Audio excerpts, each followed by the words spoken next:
wonderful as it sounds, of continuing with the village practices and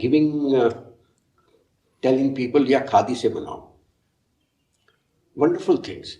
But in actual practice, how do we merge it with the present day requirements or demands or the likes and dislikes? So this is something I would love to listen to you about.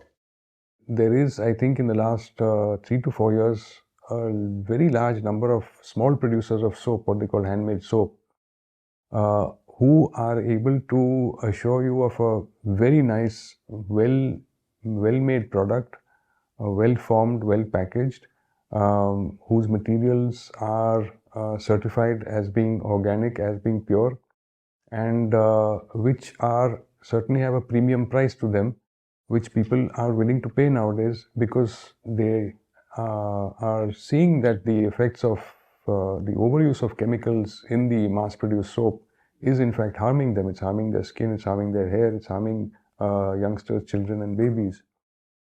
So I think on the ground we are seeing that sort of shift in perception as well. To my mind, certainly leaving aside, the ideology of the small, to my mind, certainly these are huge opportunities for a revival or a renaissance of the micro industry, which is based on cultural foundations, but which adopts new techniques, new marketing techniques, new financing techniques, as we've seen with startups, the whole kind of startup economy, and new appeals to the desire for a more younger audience to find meaning in their lives from ordinary objects of daily use, objects of routine use.